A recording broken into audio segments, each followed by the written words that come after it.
kita harus sadar, terkadang yang kita inginkan tidak sesuai dengan apa yang menjadi kenyataan. Idealita kita terkadang beda dengan realitanya. Ya, keinginan kita, bahkan rencana yang sangat matang, terkadang ujungnya kegagalan. Tapi ada seorang direncanakan malah berhasil. Ada nggak? Ada. Apalagi zaman sekarang, ya beda banget dengan zaman dulu. Zaman dulu nggak ada WA, zaman dulu nggak ada video call. Tapi ya kayaknya kalau kita bermain itu sudah ada kode alam. Kumpul kabeh, isol. Padahal nggak ada WA. Dulu tuh nggak ada WA, tapi bisa aja dulu itu kumpul, betul nggak? Sekarang ada WA, ada video call. Ya Allah, ya sudah janjian rencanakan batal. Janjian rencana ternyata apa? Ya ternyata setelah ketemu WA itu kita ketemu nongki di kafe apa? Ayo setelah kumpul main gawe sendiri. Terus mau kumpul. Ayo kumpul. Habis itu ngobrol di HP masing-masing. Padahal temannya di sebelah ngobrolnya pakai WA. Dia kabarnya. Padahal temannya di sebelah. Ya. Banyak orang yang merencanakan matang banget, tapi hasilnya ternyata gagal. Tapi ada orang yang kayaknya biasa-biasa aja, tapi kenapa seolah-olah kayak sukses gitu. Ini kita jadi pikir sebenarnya pola kehidupan yang Allah inginkan itu kayak apa? Maka pertanyaannya coba, ini bicara soalan ya takdir Allah. Pertanyaannya berikutnya, sukses atau gagal itu kehendak Allah atau kehendak manusia? Kehendak Allah. Oke, baiklah. Berikutnya, segera lulus atau skripsinya lama itu kehendak Allah atau kehendak manusia? Mulai terbelah. Materi hari ini dalam materi itu memecah belah.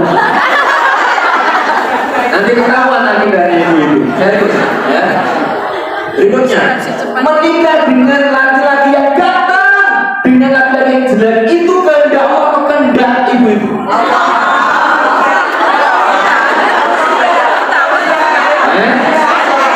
Mendapatkan jodoh yang kaya atau mendapatkan jodoh yang miskin itu kehendak Allah atau kehendak manusia?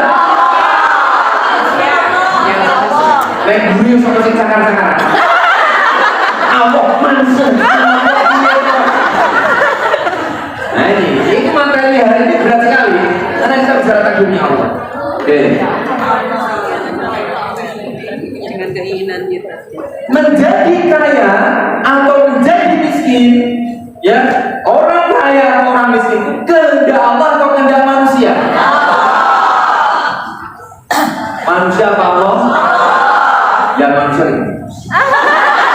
Oh, tapi Allah di mana? Ya.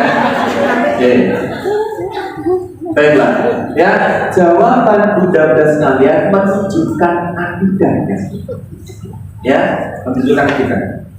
Dan ternyata, ya apa yang menjadi pertanyaan ini itu pernah memecah belah kaum muslimin, benar-benar pecah belah.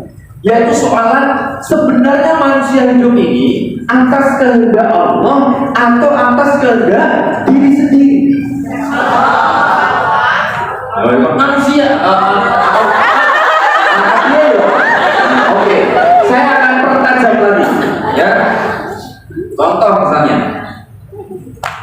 nih, jika saya menulis seperti ini ya, saya menggambar seperti ini, saya menggambar ini, itu kehendak Allah atau kehendak manusia? Ya, mulai manusia dan Allah. Mulai kita pecah ya. Jika ada orang sholat, itu kehendak Allah atau kehendak manusia?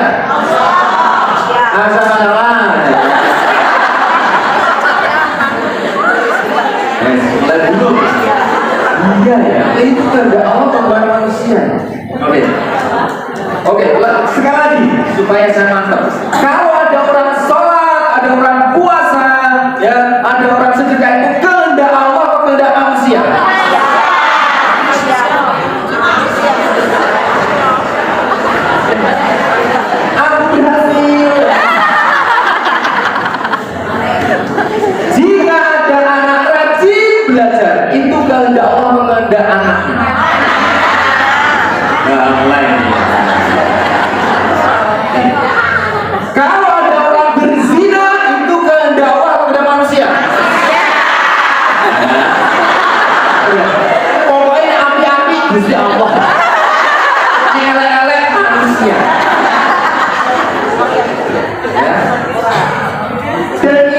yang dulu terjadi.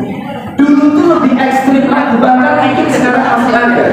Ketika manusia ditanya soalan kehendak Allah, maka terjadilah dua kubu besar umat Islam ketika itu. Yaitu apa? Yang satu mengatakan bahwa seluruh hidup itu kehendak Allah, mau kaya atau mau miskin kehendak Allah, mau dapat hidayah dan tidak itu kehendak Allah, mau sekarang ngaji dan tidak itu kehendak Allah. Tidak ada urusan dengan kehendak manusia. Kenapa? Karena semua sudah tercatat di Lauhul Mahfuz. Yang satu beda. Yang satu mengatakan ya, semua itu kehendak manusia. Kalau dia kerja keras, dia pengen kaya, dia akan kaya. Semua itu karena kehendak manusia. Dia mau sholat dan tidak, itu kehendak manusia. Maka terbagilah menjadi dua, namanya pemahaman Qadariyah. Ya, Qadariyah sama Jabariyah. Ya, Qadariyah sama Jabariyah ini membahas tentang kehendak Allah dan kehendak manusia. Ya, Jabariyah itu kalau dalam bahasa kita artinya secara sederhana gambar bulu yang diterbangkan. Kalau bulu yang diterbangkan itu punya kehendak atau tidak? Diterbangkan angin, bulunya punya kehendak enggak? Enggak, pokoknya terserah kemana angin akan membawa. Maka ini adalah akidah yang pertama. Akidah yang kedua adalah Qadariyah. Kaum Qadariyah yang mengatakan bahwa pokoknya uripe menungso itu ya terserah manusia. Kalau dia mau kaya maka dia bekerja, yuk dia akan kaya. Tapi Jabariyah bilang tidak bisa. Semua itu kehendak Allah. Semua itu adalah kehendaknya Allah. Kalau tak berusaha tapi Allah tidak berkehendak, dia tidak dapat. Yang satu bilang ini semuanya adalah kehendak manusia.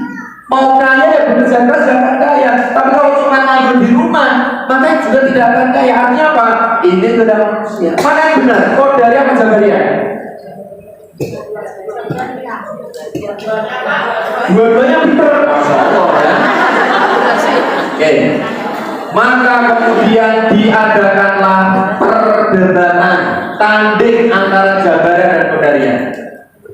Yaitu apa? Qadariyah itu mendatangi Qadariyah ini berarti gini aja, biar sederhana, ini kehendak manusia. Ini kehendak Allah. Oke. Maka Qadariyah dan Jabariyah. Jabariyah, yuk ngomong. Aku pengen membuktikan siapa pemahaman yang benar. Mana yang paling benar? Hidup itu kehendak manusia atau hidup itu kehendak Allah? Yo, terus piye? Tak tantang we, nantang apa? Gini aja. Kita cari durian. Oke, durian. Terus piye? Aku memahami bahwa kalau aku pengen dapat durian, maka harus berusaha. Jabariyah bilang, ayo nah aku ya nunggu keputusan dari Allah. Kalau Allah nanti aku ngasih durian, Allah akan kasih aku durian. Lewat siapa terserah. Jangan Qadariyah bilang, orang iso harus berusaha.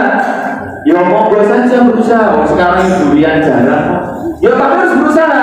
Akhirnya Jabariyah nunggu neng musola. Duduk-duduk di musola berharap takdirnya Allah, kemudian ada orang yang ngasih dia durian. Sementara Qadariyah bilang tidak bisa, harus ke pasar, harus jalan, harus kemudian cari. Itu yang dinamakan dengan kehidupan manusia yang berkehendak. Akhirnya Qadariyah pergi ke pasar-pasar, dia berusaha untuk mencari durian ke sana kemari. Dapatlah, lah tenang. Ini ada durian, diambillah, dibelilah durian itu satu karung, langsung dibawa ke Jabariyah. Bukti kalau manusia itu yang menentukan. Gusti Allah ngasih kita kebebasan. Bukti kalau manusia itu yang menentukan. Bukti apa? Buktinya aku berusaha dapat ini durian. Jabariyah bilang, iya belum ditakdirkan dapat durian. Yo aku kok wae lah yo mungkin ono sing kayak gitu. Ora iso bukti ini ada durian karena usaha saya. Maka Qadariyah buka durian di mana enak banget, ngelirik sama Jabariyah kok pesakit. Akhirnya dia ambil satu durian, diberikan, oh gandeng aku menang, nyoh kue pakai ini. Jabariyah bilang, ya aku tunggu baik oleh dia. Qadariyah bingung, iya ya kok iso. Nah sekarang mana yang benar? Yang Qadariyah atau Jabariyah? Memang kalau guru itu nggak boleh ngasih pilihan kan? Ya, baju kuning apa merah? Keluar pakai kuku. Qadariyah sama-sama. Ya. Maka saya mengambil dari kitab An-Nizamul Islam dan juga mengambil dari kitab Asy-Syaksiyah karena Syekh Aqidin Nabhani. Maka beliau kemudian menjelaskan bahwa takdir Allah itu pembahasannya nggak begitu, ya. Kenapa? Karena ini mentiadakan keimanan kepada Allah, kehendaknya Allah, sementara ini mentiadakan ikhtiarnya manusia. Maka dua-duanya itu, ya, dua-duanya juga itu. Karena yang satu mentiadakan kekuasaan Allah, yang satu mentiadakan ikhtiar manusia. Lalu bagaimana pemahaman kita soalan qadha wal qadar? Ya, maka di pagi hari ini kita akan coba urai sebenarnya pembahasan qadha wal qadar itu seperti apa. Maka bunda-bunda sekalian yang dirahmati Allah, kalau kemudian saya tanya, Allah sudah tahu belum kalau kita nanti masuk surga atau masuk neraka? Tahu. Sudah tahu belum? Kalau sudah, kenapa harus ngasih? Ikhtiar. Nah, harus ngaji sampai jebule nek tulisan Lauhul Mahfuz, kowe mlebu neraka baru ini. Allah sudah tahu belum kalau kita nanti itu masuk surga atau masuk neraka? Sudah tahu belum? Kalau sudah, kenapa harus ngasih? Allah sudah tahu belum bagaimana besok rezeki kita itu berapa? Allah sudah tahu belum? Kenapa harus bekerja? Itu kalau kita pikirkan mumet. Pertanyaan, kenapa mumet? Satu, kenapa kemudian takdir itu mumet kita pikirkan? Karena takdir itu urusan manusia atau urusan Allah? Kalau urusan Allah, kenapa kita pikirkan? Betul? Karena itu adalah haknya Allah, gak usah diusik-usik. Maka dulu ya ada seseorang yang ketika mencuri, ya ketika dia mencuri dipanggil oleh hakim. Kamu mencuri? Iya. Kenapa kamu mencuri? Takdir Allah. Karena ini adalah takdir. Ini adalah takdirnya Allah. Maka hakim itu menempel dulu. Kenapa menempel wahai ini? Ini takdirnya Allah. Bicara tentang takdir, jadi takdir itu adalah catatan seluruh apa yang kemudian terjadi di muka bumi, termasuk di jalan raya, termasuk kemudian di akhirat. Itu catatan.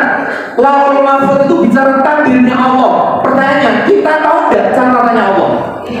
Nggak tahu, maka nggak usah diurusi. Jadi nggak ada istilah aku mau naik sholat tiba-tiba tuh dicatat rokok emang tahu catatannya? Makanya itu urusan Allah. Memikirkan sesuatu yang kita tidak tahu itu namanya nggak mikir. Lalu kita nggak tahu kok bahas kita Lauhul Mahfuz. Lalu kita takdir kita kayak apa namanya seperti apa? Kita nggak tahu kok malah pengen jangan-jangan kalau aku udah berbuat nanti begini. Itu berarti nggak mikir. Maka apa yang bisa kita pikirkan dari soalan takdir adalah soalan fakta perbuatan manusia. Lauhul Mahfuz tidak bisa kita takdir karena kita nggak tahu faktanya. Kita koyong ngopo catatannya nggak tahu kita. Jodohnya seperti apa, rezekinya seperti apa, ajalnya apa, kita nggak tahu. Itu urusan Allah. Rasa gede, urusan kita, soalan perbuatan kita itu, nah ini bos, ada dua juga tentang manusia.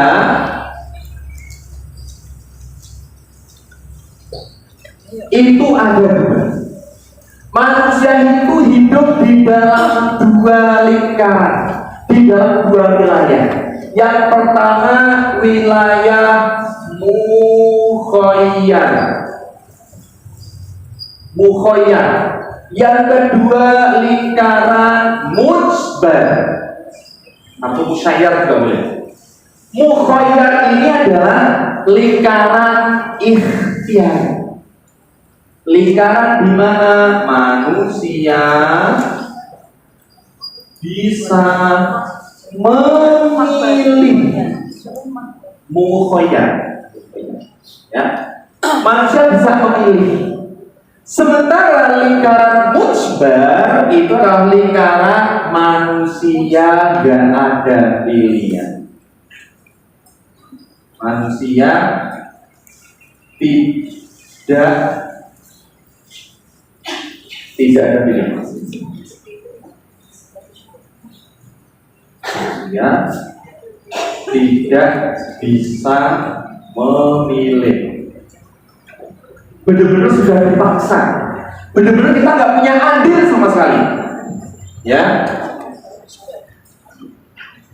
Contoh lingkaran mujbar atau lingkaran yang kita tidak bisa memilih. Kita lahir sebagai wanita atau laki-laki, itu mukhoyyar atau mujbar? Mujbar, kita nggak bisa memilih. Ya, kita punya hidung seperti ini, lubangnya dua, ya, mata kita dua, telinga kita dua, itu mujbar atau mukhoyyar? Mujbar, kita nggak bisa milih. Ya, maka di lingkaran ini tenang saja, karena ini tidak dihisab oleh Allah.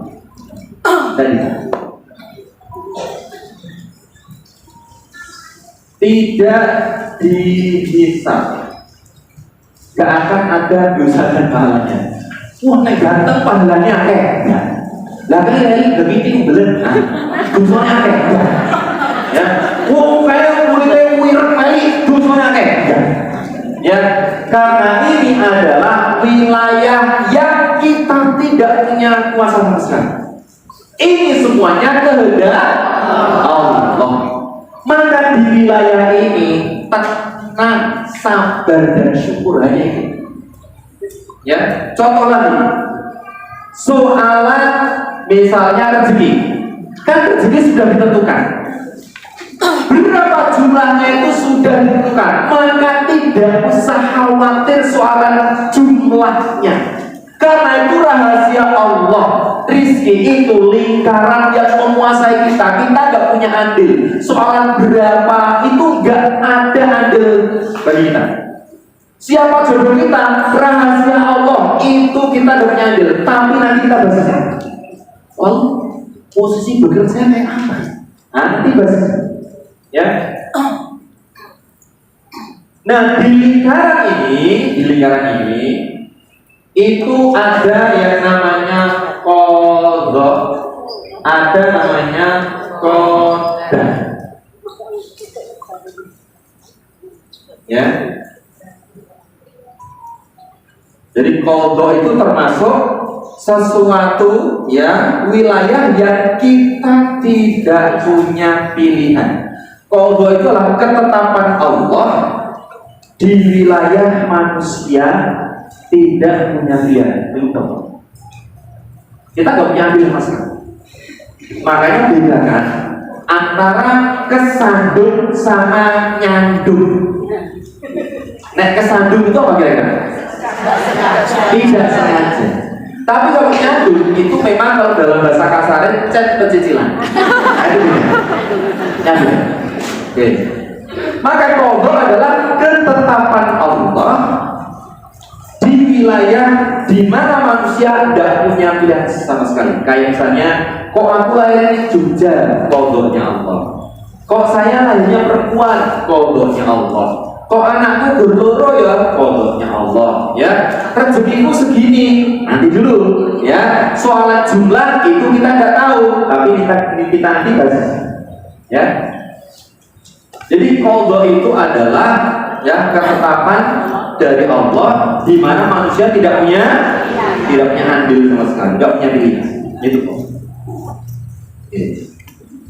Maka beriman kepada qadha-nya Allah itu berarti meyakini ya bahwa qadha sesuatu yang kita tidak punya pilihan sama sekali, semuanya itu berasal dari Allah.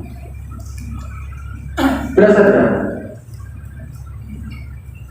Nah berikutnya bagaimana kemudian sikap kita kepada qadha-nya Allah? Karena itu ketetapan Allah, maka sikap kita adalah ridho kepada qadha-nya Allah dan berhusnudzon.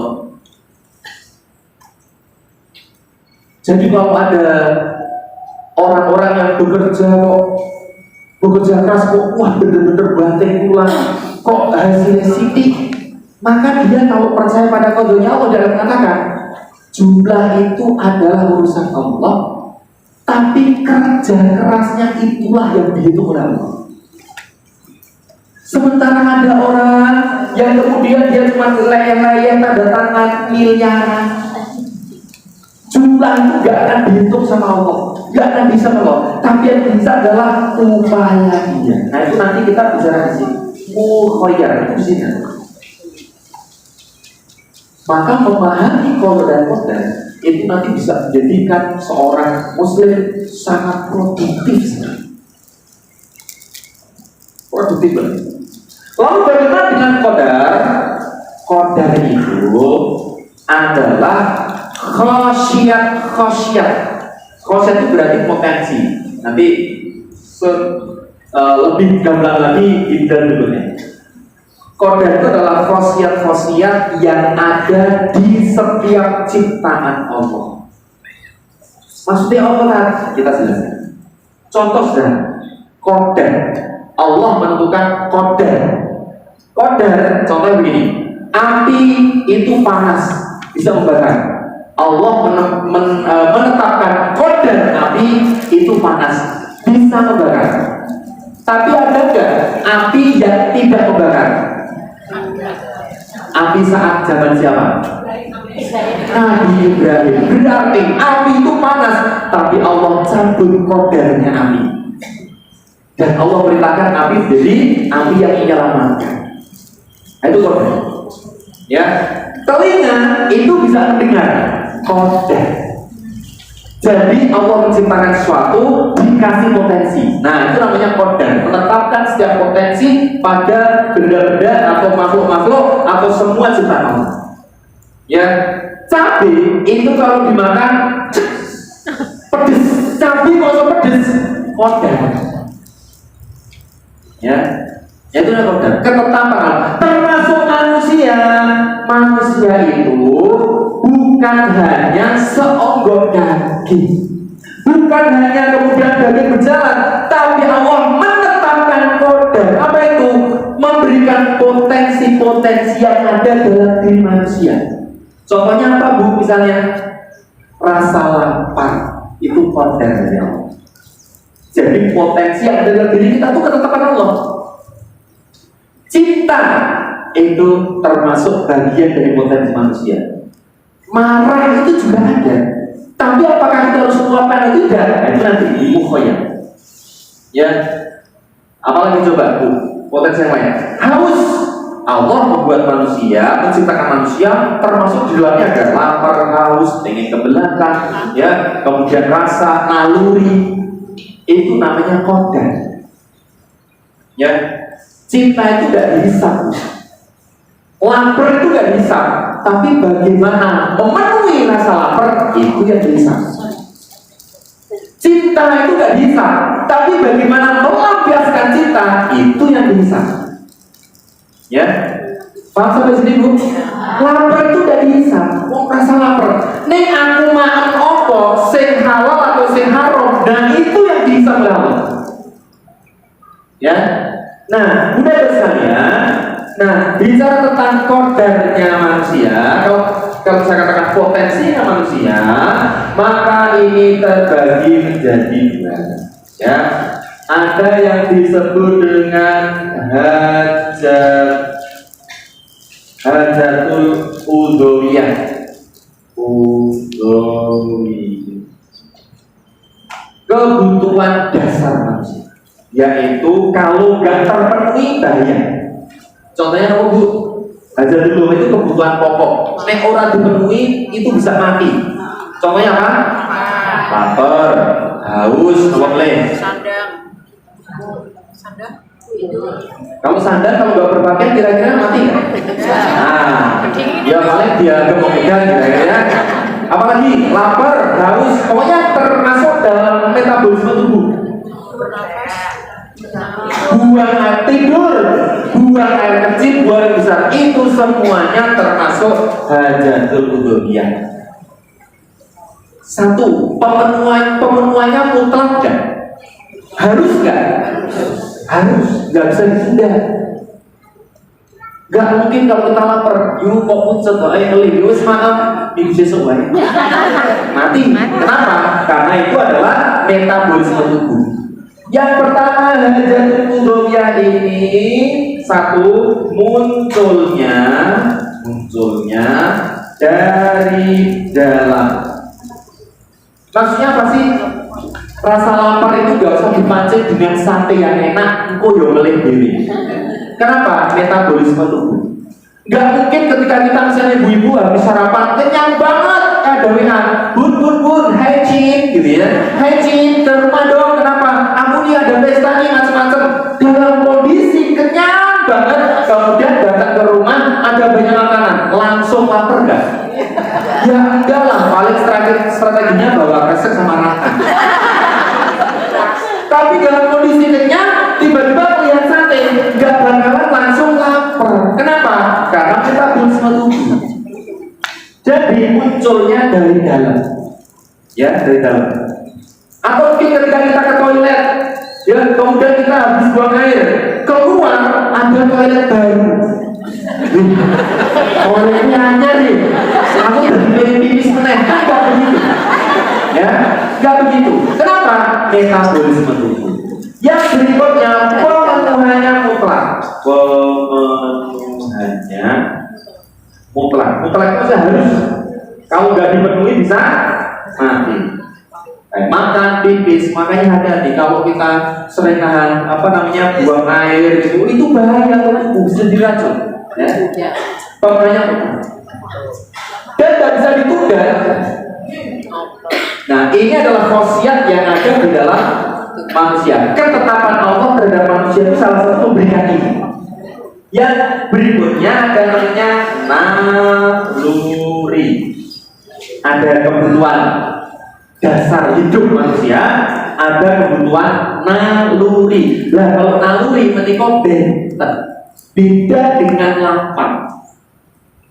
Ya, kalau naluri itu satu, munculnya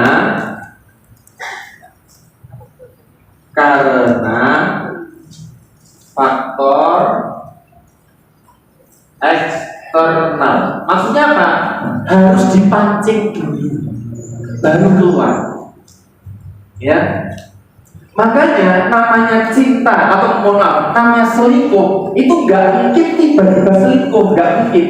Tapi karena dipancing, sering interaksi dengan, kalau yang laki-laki dengan wanita lain, awalnya cuma ngobrol-ngobrol, dan maka udah muncul rasa cinta itu. Witing terus no jalan kok kuliner. Tumbuhnya cinta itu karena sering makan bersama. Makanya witing terus jelas kok kuliner. Ya. Kalau naluri ini munculnya karena faktor eksternal, contoh misalnya naluri itu misalnya cinta, sabar itu naluri, ya pengen berkuasa itu naluri. Contoh misalnya, kalau di sini dihadapkan seorang kakek-kakek batuk-batuk, yang muncul dari ibu-ibu perasaan apa? Kasihan, itu naluri. Kasihan pesake wala kesambung sini mati. mesake banget. Yang muncul dalam mesake. Nenek sing teko neng kene adalah Dudeli. Kira-kira apa? Mesake. Ya, sama-sama kasihan tapi beda. Yang satu ya Allah cakep banget, gitu ya. Maka itulah yang namanya cinta. Itu yang namanya kasihan, dipancing dulu. Makanya kenapa kemudian ya Nabi Adam dibersamai oleh Allah. Ya, jadi ada pancingan. Berikutnya yang kedua, pemenuhannya tidak mutlak. Pemenuhannya nggak mutlak, nggak harus semuanya nggak. Contoh misalnya anak muda yang jatuh cinta banget, nek ditolak terus mati, kan tidak.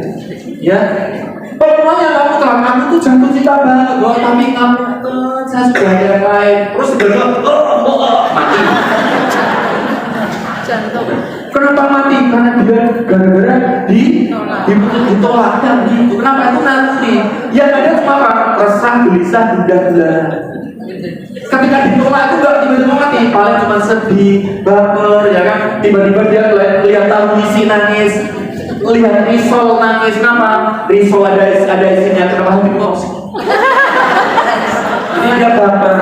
Dia tidak akan kemudian mati enggak, tapi cuma resah. Dan hebatnya di sini bisa dialihkan. Kalau makan, kalau lapar nggak bisa, dialihkan nggak bisa. Wah, gue ngomong yo aku ngeli banget yo, setelah pelari maraton baik. Lalu nanti ya, nggak bisa.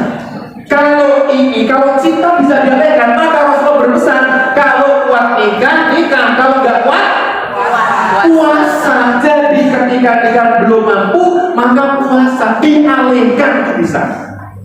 Ya. Nah, ini semua termasuk qadar yang Allah tetapkan kepada kita. Potensi yang Allah tetapkan pada kita. Bisa nggak? Nggak bisa. Tapi cara memenuhinya yang dihisab. Artinya cinta itu tidak ada yang salah. Marah itu ada, benci itu juga ada dalam diri kita. Tapi bagaimana mengungkapkan, melampiaskan, itu yang bisa oleh Allah. Maka fokus kita kalau di sini itu sikap kita adalah sabar plus syukur. Kenapa sih? Karena terkadang ketetapan Allah itu tidak mesti enak bagi kita, betul? Ada yang kok ini yo, maka syukur, sabar. Kenapa? Allah tidak pernah zolim pada hambanya. Allah nggak pernah zolim pada hambanya. Ya, nggak pernah zolim. Yang kedua, kalau itu kemudian kita merasa, wah hasilku ternyata ketika saya bekerja hasilnya misalnya banyak, wah ternyata keluargaku ternyata romantis enak, maka bersyukur, tidak jumawa, nggak sombong, semua karena tidak. Kenapa? Ada di situ peran Allah. Maka di sini sabar dan syukur. Kenapa? Ini ketetapan Allah, kita nggak bisa pilih. Yowes, kenapa? Wong ini nggak dihisab kok. Jumlah cerita nggak dihisab. Tidak akan ditanya kue sugih murah, nggak akan ditanya. Tapi yang ditanya itu di sini. Yang ditanya oleh Allah itu nanti di lingkaran mukhayyar. Lingkaran yang kita pilih.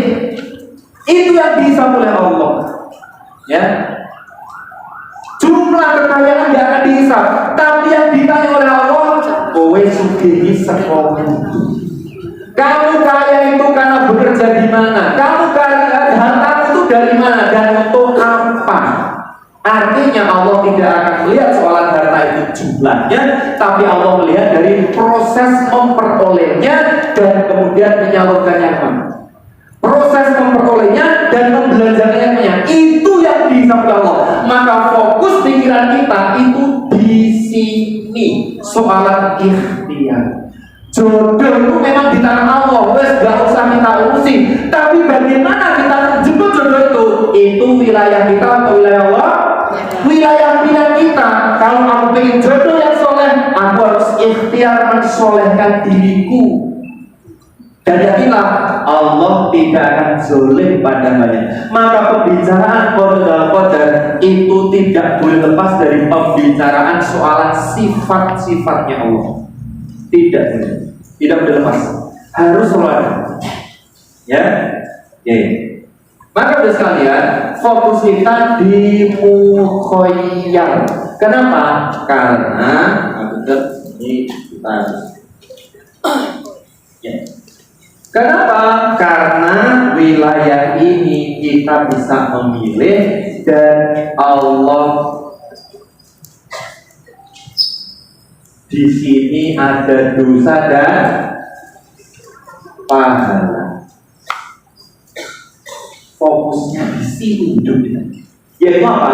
Di sesuatu yang bisa kita pilih. Berarti kita kembali yang tadi. Mau sholat dan tidak itu beda siapa? Pilihan siapa? Pertanyaan. Terus takdir itu di mana, Ustaz? Takdir itu di sini. Ini misalnya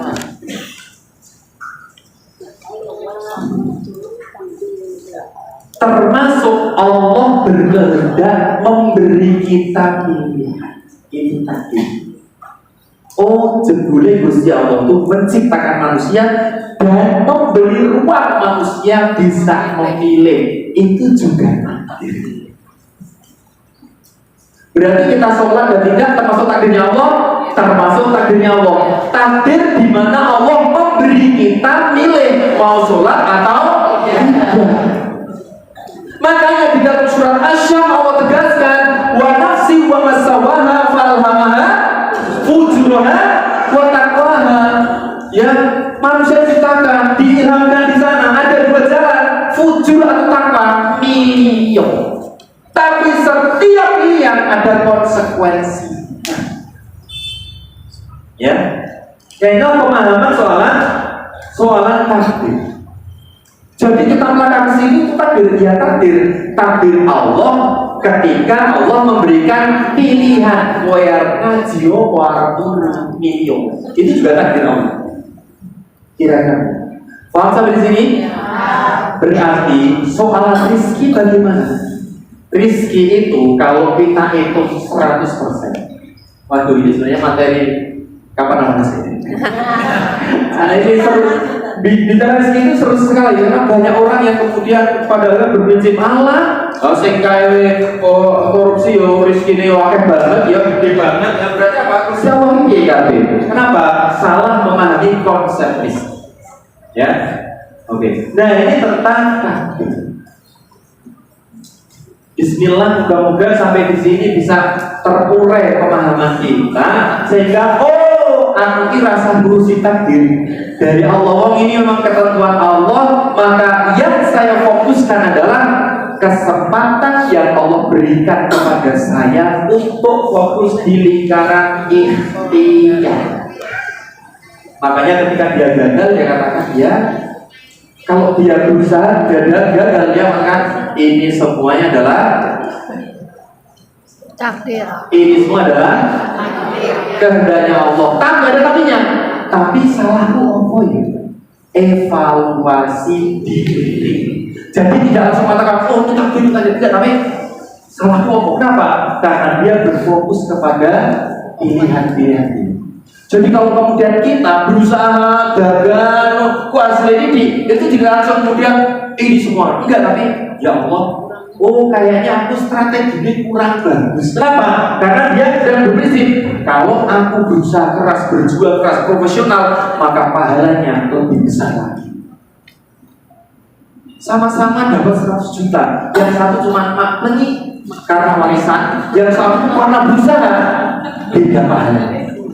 Sama-sama mubah, sama. Maksudnya mubah dalam artian sama-sama dapat 100 juta. Berusaha apa? Warisan, gak ngapa-ngapain. Boleh aja.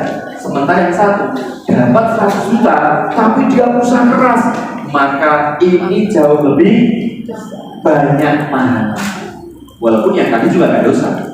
Tapi karena ini adalah prosesnya ikhtiar, maka dia lebih banyak pahala. Artinya kerja kita itu bukan untuk mencari rezeki, karena rezeki itu diberi. Tapi kerja untuk apa? Mencari pahala. Mencari pahala. Ibadah. Kerja ibadah.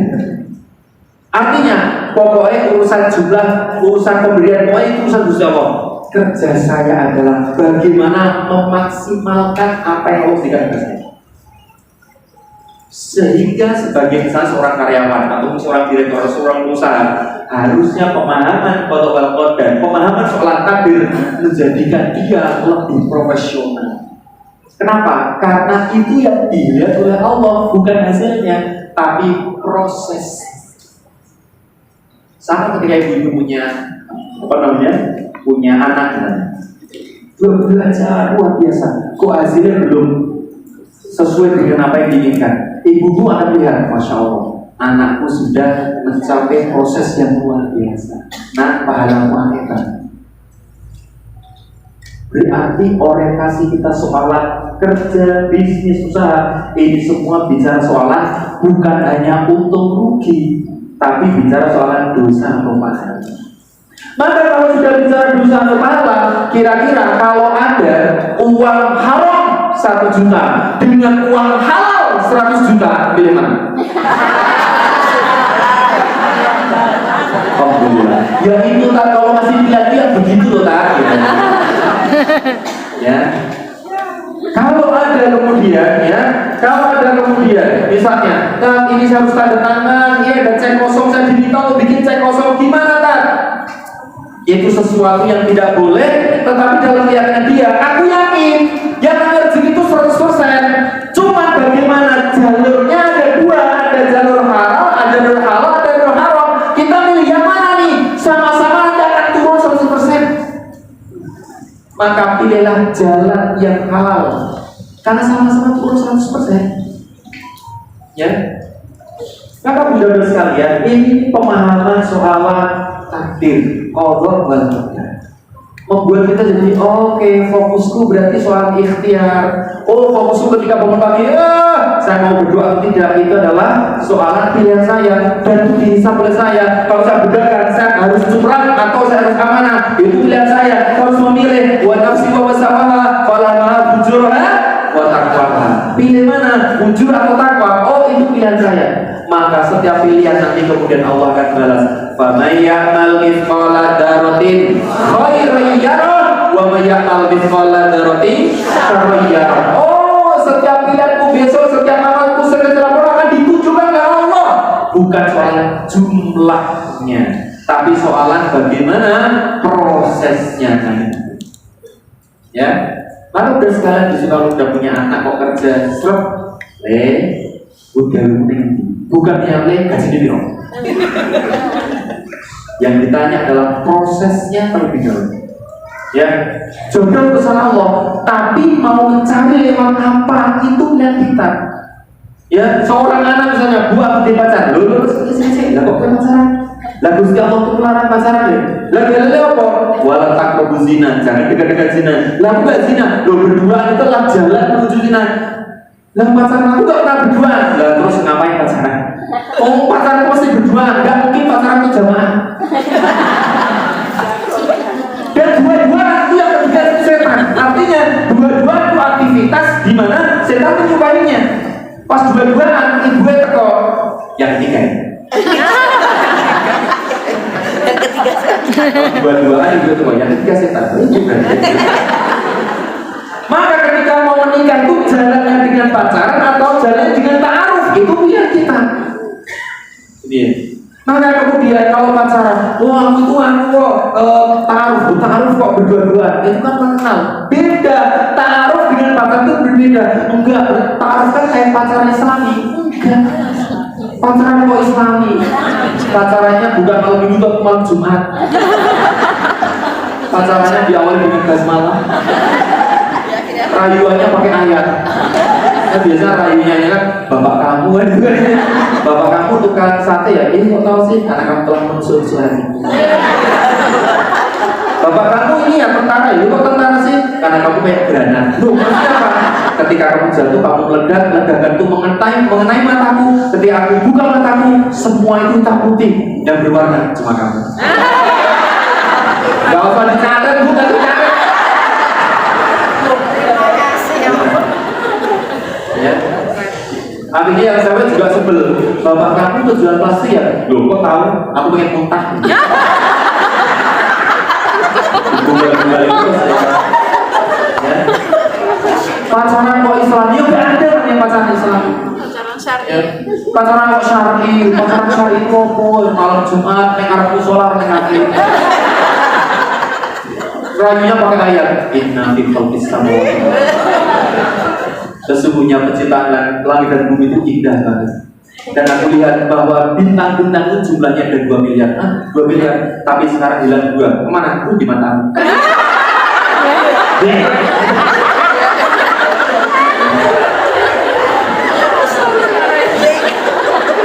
Itu kalau cuma gumbal-gumbalan saya banyak begitu.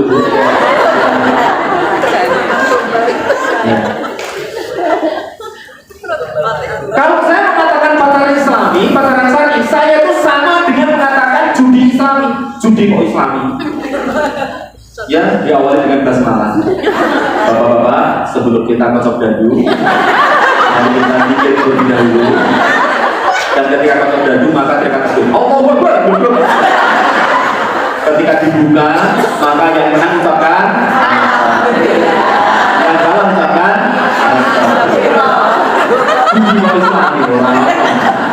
Dan ketika nanti pulang, ya sampaikan ke sini buka-buka ini dalam rezeki yang baru. Enggak ada judi kok Islam, pacaran Islam. Itulah proses pindah-pindah manusia akan dihisab oleh Allah.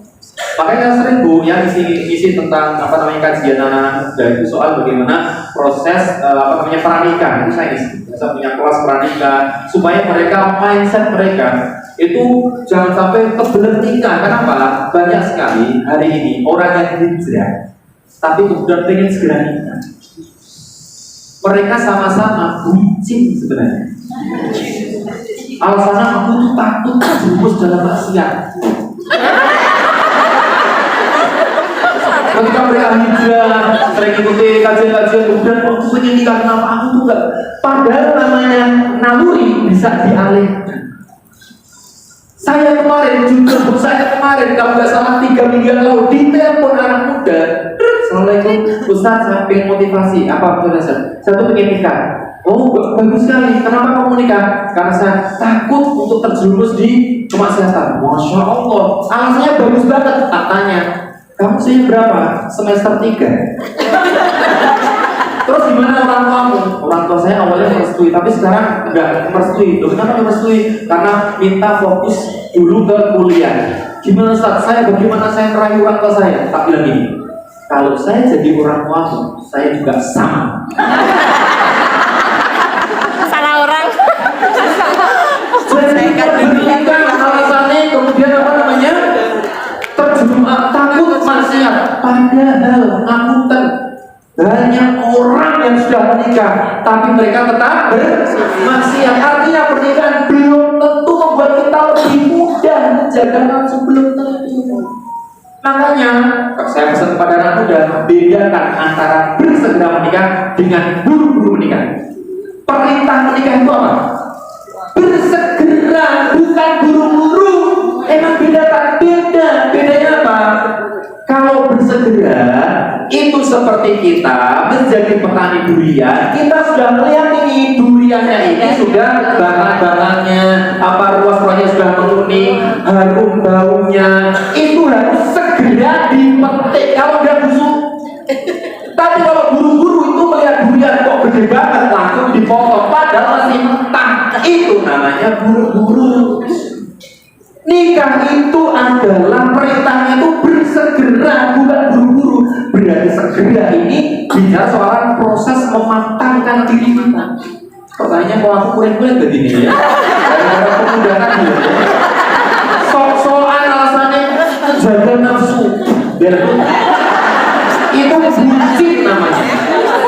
Makanya tak bilang nikah sebetulnya ilmu.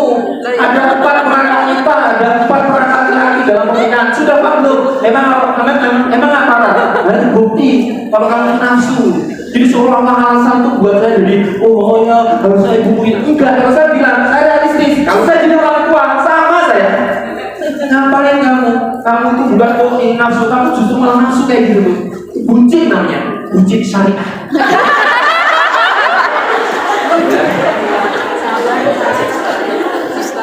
Jodoh bukan siapa? Urusan? Tapi prosesnya pilihan dihisab. Fokus di sini. Saya punya teman 15 kali ta'aruf ditolak. 15 kali. Dan dia pede banget. Dia sampai begini. Karena pemainnya sudah bener, dia bilang begini. Nah, kemarin seminggu yang lalu konsultasi ke saya sama ada bapak ibunya. Dan dia cerita, Pak, ini anak saya, Pak, ini anak saya, ini udah sekitar berapa kan? Udah sekitar 15 kan saya ditolak. Dia yakin banget dan dia yakin. Aku yakin kok proses ini kalau benar Allah akan menyampaikan aku kepada jodoh yang lebih baik. Dan menurut saya ini harus sulit-sulit juga. Ya. Nah dari situlah kemudian ternyata pemahaman sholat buat kita jadi lebih optimis. Ketika kita menyambut gawe ke hasil ini tenang. Gusti Allah dan proses kita. Mau takdir itu begitu jadi.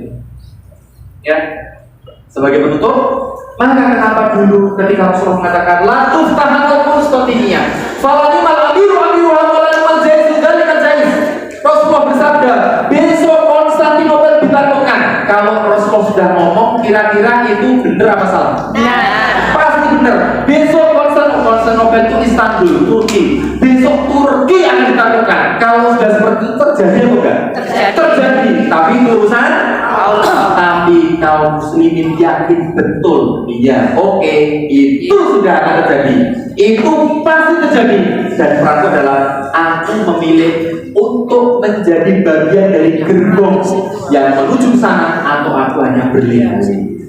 Maka kaum muslim itu semangat. Kenapa? Karena ketika sudah dijanjikan Rasulullah, mereka semangat. Oh, besok kita akan memenangkan itu ya. Dan setelah itu 825 tahun setelah Rasulullah meninggal, Turki, Istanbul, Konstantinopel ditaklukkan benar. Pertanyaannya, yang dulu berjuang gagal, meninggal. Seperti hanya Abu Ayyub al-Ansari. Kalau ibu ke Turki, kebetulan saya pernah ke Turki 5 kali. Ya ini bukan sombong, ini takabur aja gitu ya. Gratisan ya. Ketika saya ke Turki, saya mampir ke daerah Eyüp. Ada seorang sahabat Nabi, Abu Ayyub al-Ansari, dimakamkan di sana. Dia dulu usianya 80 tahun. Ketika beliau mendengar hadis itu, akan ditaklukkan Konstantinopel, sebaik-baik panglima adalah panglimanya, sebaik-baik pasukannya, maka Abu Ayyub mengatakan kepada khalifah dia itu, ya khalifah, izinkan aku jadi prajurit penakluk Konstantinopel. Padahal usianya 80 tahun, ingin jadi prajurit. Nah kalau sekarang 80 tahun, utang waktu. Ya, itu Abu Ayyub al-Ansari itu benar-benar dia ingin jadi prajurit. Dan dia bilang, kalau aku nggak sampai ke sana, tolong makamkan aku di gerbang paling dekat dengan Konstantinopel supaya aku mendengar gemericik pasukan penakluk Konstantinopel. Dan ternyata beliau juga sudah dimakamkan di situ. Kemudian tahun 1453 ditaklukkanlah yang namanya Konstantinopel. Artinya berjuang gagal 820 tahun, berjuang gagal. Yang gagal ini berarti enggak? Berarti.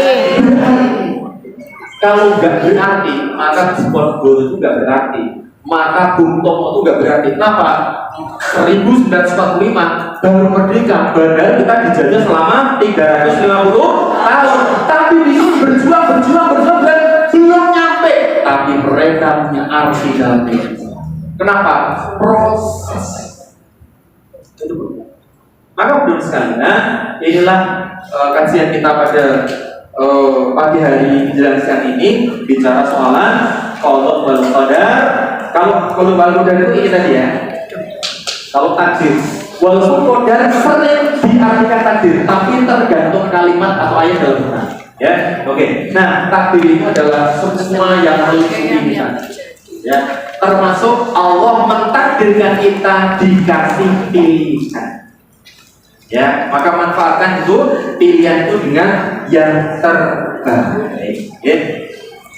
Demikian ada kurang dan lebihnya, saya maaf. Saya tutup dengan satu ayat, surat Al-Mulk ayat 2. Ya, A'udzubillahi minasyaitonir bismillahirrahmanirrahim.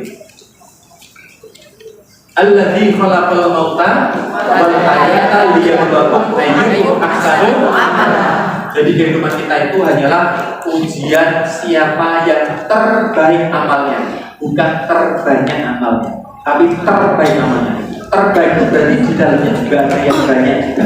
Jadi artinya apa? Fokus kita itu ada pada wilayah mukhayyar, amal-amal yang bisa kita pilih, yang bisa kita upayakan karena dihisab oleh Allah. Jadi bapak sekalian, mari kita tutup kajian pada pagi menjelang siang ini dengan berdoa kepada Allah, semoga setiap apa yang kita dapatkan hari ini tidak lain dan bukan adalah untuk menambah kuatnya iman dan takwa kita. Ya, terutama juga khususnya ya untuk saya pribadi, moga-moga apa yang saya sampaikan bisa menjadi nasihat untuk saya pribadi dan juga bermanfaat untuk kebaikan kita semuanya di dunia dan akhirat. Dan kita sempurnakan kajian kita pada hari ini dengan berdoa kepada Allah. Jangan lupa kita yang mengawali doa kita dengan kita dulu pada Allah. Maka mari kita awali dengan membaca istighfar yang hari. Astagfirullahaladzim.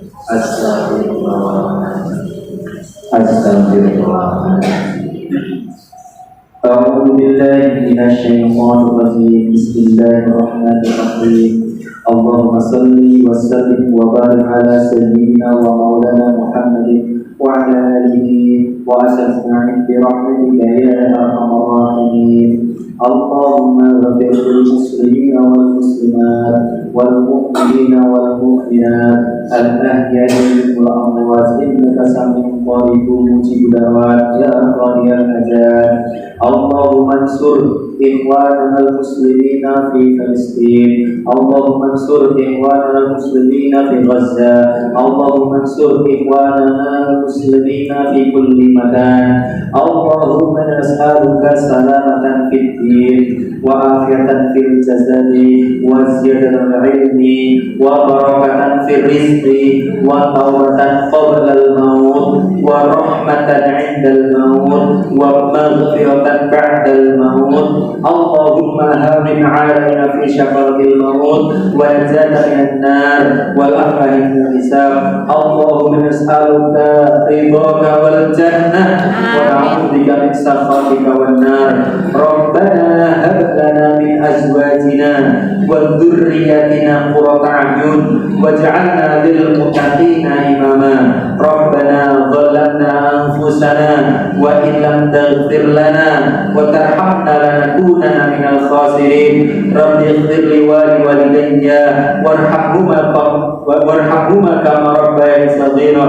Rabbana atina fid dunya hasanah wa fil akhirati hasanah wa qina adzabannar walhamdulillahi rabbil alamin. Demikian, ada kurang dan lebihnya saya maaf. Kalau ada kekurangan dari saya, kalau ada kelebihan tolong dikembalikan. Assalamualaikum warahmatullahi wabarakatuh.